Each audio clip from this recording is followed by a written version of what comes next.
So this was a very interesting thing. With all the negativity going on in the gaming news and things like that lately, it was nice to see that there was something at least somewhat fortuitous about the future of Xbox. And, again, this is something that I feel like, every company should be wanting to do.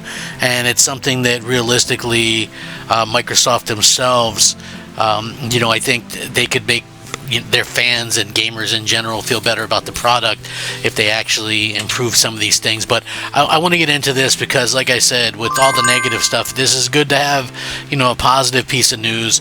So let's go ahead and get into it. I'm Crap Gamer. This, of course, is Crap Gamer Reviews. Make sure you guys like the video, share it out, subscribe if you haven't already done so. Definitely appreciate it if you guys do that stuff. It helps out the channel. I do daily gaming content if you didn't know. So yeah, keep that in mind as we continue to go along. I try to be fun yet informative and give my take on the news stories of the day and things like that. So we might have an idea of when the Xbox Next would actually be releasing, and oddly enough, this would be like a PlayStation 6 release date as well. Very strange days we live in. I mean, if you had told me in 2020 that, buying a Series X would end up being $100 cheaper in year 1 than it was year 5, I would have probably called you crazy, but here we are. But it looks like this is very interesting. There was a Blade Runner game sequel, and it doesn't even exist yet. So Insider Gaming broke word that Blade Runner Time to Live, a new narrative heavy action adventure game from Supermassive Games, the studio that did Until Dawn and other games like The Quarry, was silently scrapped before it even got off the ground. So Blade Runner sequel that you didn't even know about, and yeah, it was canceled. It's what's surprising about it is that the cancellation of the sci-fi game might have tipped the hand on the next generation of console games. Actually, the next generation of consoles launching. While Time to Live may be dead, its ghost may have whispered something we've all been interested in hearing: a solid release window for the PS6 and the next Xbox, and whatever it ends up being called. It's going to be interesting to see how this works out. But what happened, basically, according to this report from Insider Gaming, Blade Runner Time to Live entered pre-production in September of 2024 and was shelved sometime before March 2025. The game budgeted at $45 million, including $9 million set aside for top-tier mocap, and acting talent was aiming for a September 2027 release. Perfectly reasonable window for a single-player 10 to 12-hour game.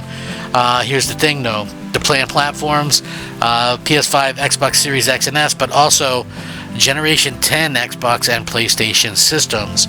No one throws Gen 10 around lightly. Studios don't just slap imaginary consoles onto a production document unless they've got at least some confidence in the roadmap. So how would Supermassive know what Sony and Microsoft are doing, 3 years down the line? Well, possibly because someone told them. I mean, obviously, it's probably not much of a big secret like it used to be, because Microsoft works with Sony all the time now, right? So it's probably not as big of a secret, like what used to happen and things like that. But yeah, very interesting to see this kind of stuff kind of come about. Supermassive's parent company has a long-standing and very cozy relationship with Sony. On its own website, they proudly refer to itself as home of PlayStation, handling everything from sales to marketing to logistics. They've been in the trenches with Sony through 5 console launches, and odds are they're already prepping for number 6. It tracks up with recent reports that Sony's collaboration with AMD, the PS6 chip, is already deep into development. According to notable leakers and reputable insiders, the SOC design is complete and the project is nearing its tap-out phase, which is a key milestone that usually occurs about 2 years before retail release. So 2027 is right on schedule.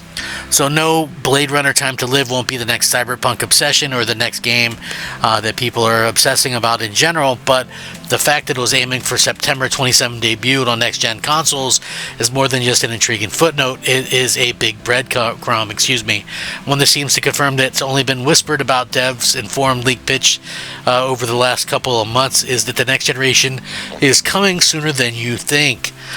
Until now, we've been stuck in hardware limbo. Sure, we've all assumed that Microsoft and Sony are cooking up something behind the curtain, but it really feels like, for the first time a developer accidentally let the cat out of the bag, and no, Supermassive hasn't offered a denial or any comment at all, which really only makes the rumor feel even more legitimate. So if you were planning on grabbing a PS5 Pro in 2025, maybe don't go all in. You might be looking for a new console cycle 2 years just after that.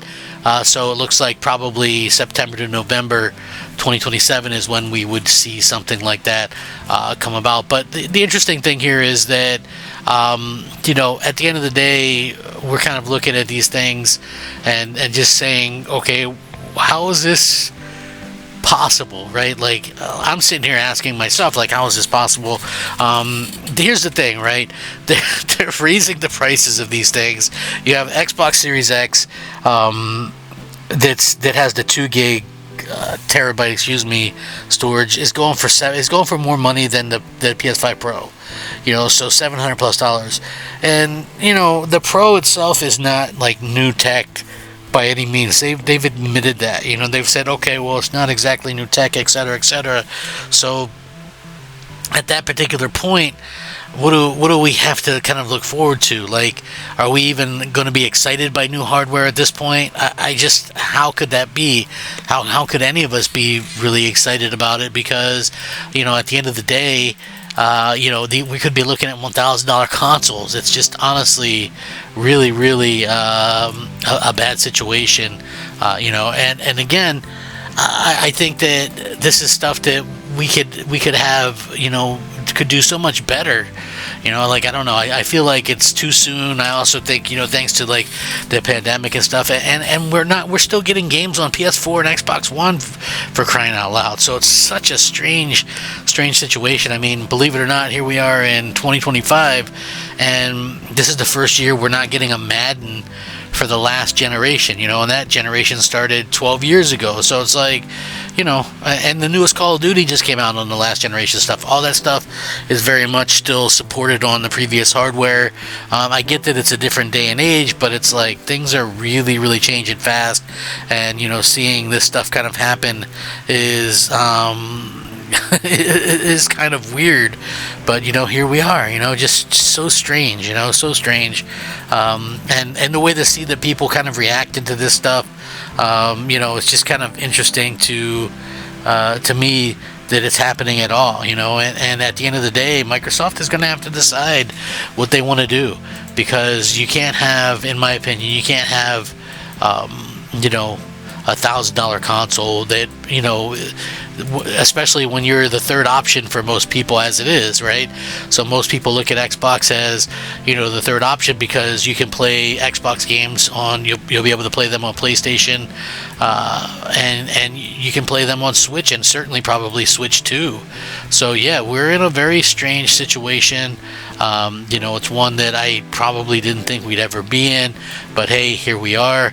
And you know, Microsoft is not very clear on a lot of these things, but knowing that, you know, 2027 might be the year. I know some people were running with, oh, well, we might see the next Xbox in 2026. I knew that wouldn't be a thing, and I think the reason why I knew that wouldn't be a thing is because you would have had to have started getting dev kits out, and a lot of the small developers, and then they tend to leak that, right? So when we knew about the PS5 Pro, was because developers were starting to get these information, and that stuff was starting to leak out. And you know, now it's like kind of the exact opposite. You know, it's like none of that stuff is happening, and you know, that stuff leaks super easily. So you know, I don't know. Still cool to think about, I guess. I wonder if Microsoft is even going to do another console. I mean, there's all kinds of rumors and things. I just, you know, it's just interesting to me.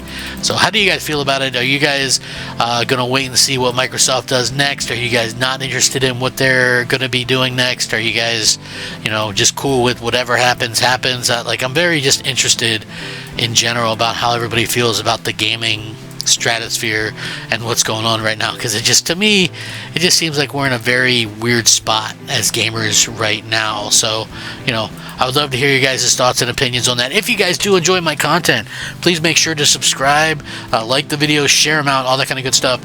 Certainly appreciate it. I think the world of you guys. You can help the channel grow by, you know, just a simple like. Believe it or not, it does mean the world to me. So yeah, if you guys could just do that, and certainly appreciate it. Hope you guys all have a fantastic day. Remember to rack them up, fact them up, and Crap Gamer them up. And I'll catch you guys next time. Have a great day. Crap Gamer out.